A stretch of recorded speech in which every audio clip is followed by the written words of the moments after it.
বন্ধুরা, বলা হয় যে শ্রীমদ্ ভগবদ্গীতা শুধু একটি ধর্মের জন্য নয়, এটি পৃথিবীর প্রতিটা মানুষের পড়া ও বোঝা উচিত, যাতে সেই ব্যক্তি তার জীবনে সুখ, শান্তি ও সাফল্য লাভ করতে পারে। শ্রীমদ্ ভগবদ্গীতায় মোট 18টি অধ্যায় রয়েছে এবং এই 18টি অধ্যায়ে মোট 700টি শ্লোক রয়েছে, যা সংস্কৃত ও শুদ্ধ বাংলা ভাষায় লেখা। তাই সবার পক্ষে পড়া ও বোঝা একটু কঠিন হয়ে পড়ে। আর আজ তাই খুব বিশেষ এই ভিডিওটিতে আমি আপনাদের শ্রীমদ্ ভগবদ্গীতার 111টি জীবনের প্রতি পদক্ষেপে প্রয়োজনীয় শ্লোক সাধারণ বাংলা ভাষায় আপনাদেরকে বলতে চলেছি, যা জানলে আপনি শ্রীমদ্ ভগবদ্গীতার প্রকৃত অর্থ বুঝতে পারবেন। এই কারণে আপনি প্রতিদিন সকালে এই ভিডিওটি একবার করে অবশ্যই শুনুন। বন্ধুরা, আপনারা যদি এই ভিডিওটি থেকে অধিক করে লাভ পেতে চান, তাহলে অবশ্যই হেডফোন ব্যবহার করবেন। তাহলে আসুন এবার জেনে নেই শ্রীমদ্ ভগবদ্গীতার অতীব মূল্যবান কিছু কথা। শ্রীকৃষ্ণ বলেছেন, যে ব্যক্তির মধ্যে জ্ঞানের অভাব এবং ঈশ্বরে বিশ্বাস নেই, সে ব্যক্তি কখনো জীবনের সুখ ও সাফল্য লাভ করতে পারে না। কে কি করছে, কিভাবে করছে এবং কেন করছে, এসব থেকে যত দূরে থাকবে ততই সুখী থাকবে। একজন বিবেকবান মানুষ যখন সম্পর্ক টিকিয়ে রাখা বন্ধ করে দেয়, তখন জানবে তার আত্মসম্মানে নিশ্চয়ই কোথাও আঘাত লেগেছে। মোহ বা টান তার উপর অনুভব করো যার উপর তোমার অধিকার আছে। যার উপর তোমার অধিকার নেই, তার উপরে মোহ ও টান অনুভব করা উচিত নয়। যারা অন্যের কষ্ট বোঝে, যাদের মমতা আছে এবং হৃদয় থেকে যারা শুদ্ধ, তাদের আর জন্ম নিতে হয় না। তোমার কর্মই তোমার আসল পরিচয়, নইলে এক নামের তো হাজারো মানুষ হয়। যা হবার থাকে তা হয়েই থাকে, আর যা হবার নয় তা কখনোই হয় না। এই দৃঢ়তা যাদের মনে থাকে, তারা কখনো চিন্তা করে না। কর্ম এমন একটি ফসল যা একজন ব্যক্তিকে যে কোনো পরিস্থিতিতে কাটতেই হয়। তাই সর্বদা ভালো বীজ বপন করুন, যাতে ফসল ভালো হয়। সদা সন্দেহকারী ব্যক্তির জন্য প্রসন্নতা পাওয়া না এই জীবনে সম্ভব, আর না অন্য জীবনে। বস্তুর সম্পর্কে চিন্তা করে মানুষ তাদের প্রতি আসক্ত হয়ে পড়ে। এই কারণে তাদের মধ্যে কামনা বাসনা তৈরি হয়, এবং কামনা বাসনা বিঘ্নিত হলে ক্রোধ উৎপন্ন হয়। ভালোবাসা সর্বদা ক্ষমা চাইতে পছন্দ করে, এবং অহং সর্বদা ক্ষমা চাওয়াতে পছন্দ করে। মৌন থাকাই তার প্রতি শ্রেষ্ঠ উত্তর, যে আপনার কথার মূল্য দেয় না। হে পার্থ, যাদের ভক্তিতে বিশ্বাস নেই, তারা আমাকে লাভ করতে পারে না। তাই তারা জন্ম মৃত্যুর পথে এই ভৌতিক জগতে বারংবার আসতে থাকে। ভগবান শ্রীকৃষ্ণ গীতায় বলেছেন যে, হে অর্জুন, যারা আমার পরম ভক্ত, যারা সর্বদা আমাকে স্মরণ করে এবং একক চিত্তে আমার উপাসনা করে, আমি স্বয়ং তাদের প্রত্যেকের কল্যাণের উত্তরদায়িত্ব গ্রহণ করি। যতটা সম্ভব চুপ থাকাই ভালো, কারণ কথাই মানুষকে সবচেয়ে বেশি অপরাধ করতে বাধ্য করে। ভালো কাজ করার পরও মানুষ শুধু তোমার খারাপ কাজগুলোই দেখবে। তাই লোকে কি বলবে তাতে কান দিও না, নিজের কাজ করে যাও। তুমি আজ যে কর্ম করছো, তার ফল তুমি কাল অবশ্যই পাবে। আর আজ তোমার যা কিছু আছে, তা তোমারই দ্বারা করা তোমার অতীতের কর্মের ফল। শ্রীকৃষ্ণ বলেন, আমি কারোর ভাগ্য তৈরি করি না, সবাই সবার ভাগ্য নিজেই তৈরি করে।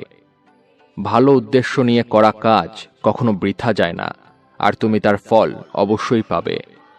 কোনো কাজ নিয়ে চিন্তা করা উচিত, কিন্তু চিন্তা এত করা উচিত নয় যাতে ওই কাজই নষ্ট হয়ে যায়। বদলে যাও সময়ের সাথে, অথবা সময়কে বদলাতে শেখো। ভাগ্যকে দোষ না দিয়ে যে কোনো পরিস্থিতিতে চলতে শেখো। অন্যের জীবনকে পরিপূর্ণতার সাথে অনুলিপি বা অনুসরণ করার চেয়ে নিজেকে জেনে অসম্পূর্ণভাবে বেঁচে থাকা ভালো। সংসারে কোনো মানুষই সর্বগুণ সম্পন্ন নিখুঁত নয়, তাই কিছু ত্রুটি উপেক্ষা করে তাদের প্রতি সম্পর্ক বজায় রাখো। সঠিক কর্ম সেটা নয় যার ফলাফল সর্বদা সঠিক হয়, তবে সঠিক কর্ম হলো সেটা যার উদ্দেশ্য কখনো ভুল নয়। তোমার কেবল তোমার কর্ম করার উপরে অধিকার আছে, কিন্তু কর্মের ফলে তুমি অধিকারী নও। না তুমি নিজেকে তোমার কর্মের ফলের কারণ মনে করো, আর না কখনো কর্ম না করার প্রতি আসক্তি হয়ও। মানুষ নয়, তার কাজ ভালো বা মন্দ হয়, আর মানুষের কর্ম অনুযায়ী সে তার ফল পায়। যখন ভবিষ্যৎ অন্ধকার দেখাতে শুরু করে, তখন তোমায় বর্তমানের দিকে মনোনিবেশ করতে হবে। চেষ্টা করো, সমাধান বের করো। আজ না হলে কাল বের হবে। অর্জুনের তীরের মতো মরুভূমির থেকেও জল বেরিয়ে আসবে। যখন আমাদের মন দুর্বল হয়, তখন পরিস্থিতি একটি সমস্যা হয়ে দাঁড়ায়। আর যখন মন স্থিতিশীল থাকে, তখন পরিস্থিতি একটি পরীক্ষা হয়ে দাঁড়ায়। আর যখন আমাদের মন মজবুত হয়, তখন পরিস্থিতি সুযোগ তৈরি করে। জীবনের সবচেয়ে বড় ভুল সেটাই যেটা থেকে আমরা কিছুই শিখি না। হে ভরতবংশী, দেহের মধ্যে থাকা জীবাত্মাকে কখনো হত্যা করা যায় না, তাই কোনো জীবের জন্য তোমার দুঃখ করার দরকার নেই। মানুষের মানবতা ঠিক ওই সময় নষ্ট হয়ে যায় যখন সে অন্যের দুঃখে আনন্দ পায়। সময় শেখায় জীবন কারোর জন্য অপেক্ষা করে না, আর না কারোর জন্য থামতে পারে। জীবনও তার সাথেই খেলে যে খেলোয়াড় সেরা হয়। কষ্ট সবার একই রকম, কিন্তু আত্মবিশ্বাস সবার আলাদা আলাদা। কেউ হতাশ হয়ে ছিন্ন ভিন্ন হয়ে যায়, আবার কেউ সংগ্রাম করে জ্বলে ওঠে। মানুষকে তার কর্মের সম্ভাব্য ফলাফলের দ্বারা প্রাপ্ত জয় পরাজয়, লাভ ক্ষতি, সুখ দুঃখ ইত্যাদির সম্ভাব্য পরিণতি ভেবে চিন্তাগ্রস্ত হওয়া উচিত নয়। তুমি যদি তোমার ভুল থেকে কিছু শেখো, তবে ভুলগুলি হবে তোমার সিঁড়ি, আর তুমি যদি না শেখো, তবে ভুলগুলো সাগর হয়ে যাবে। সিদ্ধান্ত তোমার, উপরে উঠবে নাকি ডুববে। মানুষের উচিত ফলাফলের চিন্তা না করে লোভ লালসা ছাড়াও নিঃস্বার্থ ন্যায়পরায়ণ হয়ে তার কর্তব্য পালন করা। যেমনভাবে আলোর জ্যোতি অন্ধকারে চকমক করে, ঠিক তেমনি সত্যও চকমক করে। তাই মনুষ্যকে সর্বদা সত্যের পথেই চলা উচিত। মানুষ যেমন করে পুরানো বস্ত্র পরিত্যাগ করে নতুন বস্ত্র পরিধান করে, ঠিক তেমনি আত্মাও পুরনো অসার শরীর পরিত্যাগ করে নতুন এক ভৌতিক শরীর ধারণ করে। সমস্যাগুলো ততটা শক্তিশালী নয় যতটা আমরা মনে করি। কখনো শুনেছ অন্ধকার সকাল হতে দেয়নি? ভুল খোঁজা ভুল নয়, শুধু শুরুটা নিজের থেকে হওয়া উচিত। এটা জরুরি নয় যে প্রতিবার তোমার কথাকে সঠিক বলে ধরা হবে, তাই মাঝে মাঝে চুপ থাকাই বেশি ভালো হয়।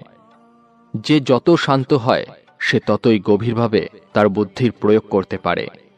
সমালোচনাকে ভয় পেয়ে কখনোই নিজের লক্ষ্য ত্যাগ করবে না, কারণ যারা সমালোচনা করে তাদের মতামত লক্ষ্য অর্জনের সাথে সাথেই পরিবর্তন হয়ে যায়। তোমার পরাজয় এবং জয় তোমার চিন্তার উপরে নির্ভর করে। তাই তুমি যদি মেনে নাও, তবে পরাজয় হবে, আর যদি তুমি দৃঢ় প্রতিজ্ঞ হও, তবে বিজয় হবেই। সবচেয়ে বিচক্ষণ ও স্থির মনের মানুষ সেই যে সফলতায় গর্বিত হয় না এবং ব্যর্থ হলে দুঃখে ডোবে না। যদি তোমার প্রশংসা করা হয়, তবে আরও সতর্ক হওয়া দরকার। জীবনে কখনো কারোর সঙ্গে তুলনা করবে না। তুমি যেমনই হও, তুমিই সর্বশ্রেষ্ঠ। একজন মানুষ তার বিশ্বাস দ্বারা তৈরি হয়। সে যেমন বিশ্বাস করে তেমনি সে হয়ে ওঠে। যে মনকে জয় করেছে তার জন্য মনই সবচেয়ে ভালো বন্ধু, কিন্তু যে এটা করতে পারে না তার জন্য মন সবচেয়ে বড় শত্রু হয়ে ওঠে। নেতিবাচক চিন্তা আসবে এটা নিশ্চিত, তবে এটা তোমার উপরে নির্ভর করে তুমি তাদের উপরে কতটা গুরুত্ব দাও। সর্বদা মনে রাখবে, ভালো দিনগুলো পেতে তোমাকে খারাপ দিনের সাথে লড়াই করতেই হবে। জীবনে কোনো কিছুই চিরস্থায়ী নয়, তাই নিজেকে খুব বেশি চাপ দেবে না, কারণ পরিস্থিতি যতই খারাপ হোক না কেন তা অবশ্যই পরিবর্তন হবে।